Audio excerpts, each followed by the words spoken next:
David king over all Israel. Then all the tribes of Israel came to David at Hebron and said, Behold, we are your bone and your flesh. Previously, when Saul was king over us, you were the one who led Israel out and in.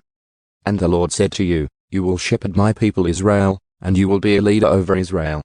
So all the elders of Israel came to the king at Hebron, and King David made a covenant with them before the Lord in Hebron. Then they anointed David king over Israel.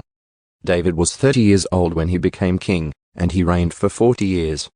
At Hebron he reigned over Judah for 7 years and 6 months, and in Jerusalem he reigned for 33 years over all Israel and Judah. Now the king and his men went to Jerusalem against the Jebusites, the inhabitants of the land.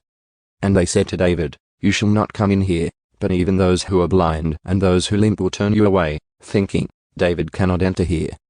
Nevertheless, David captured the stronghold of Zion, that is, the city of David. And David said on that day, Whoever strikes the Jebusites is to reach those who limp and those who are blind, who are hated by David's soul, through the water tunnel.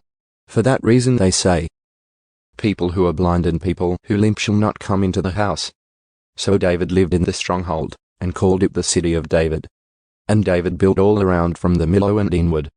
David became greater and greater, for the Lord God of armies was with him.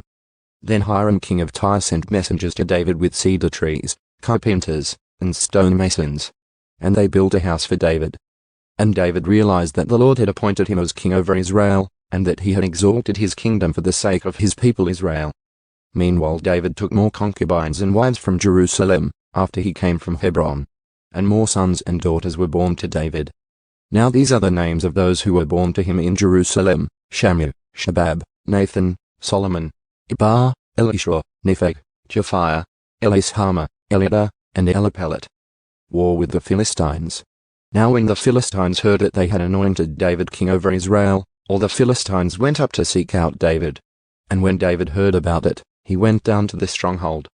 Now the Philistines came and overran the valley of Rephaim. So David inquired of the Lord, saying, Shall I go up against the Philistines? Will you hand them over to me? And the Lord said to David, Go up, for I will certainly hand the Philistines over to you. Then David came to Baal-perazim and defeated them there. And he said, The Lord has broken through my enemies before me like the breakthrough of waters.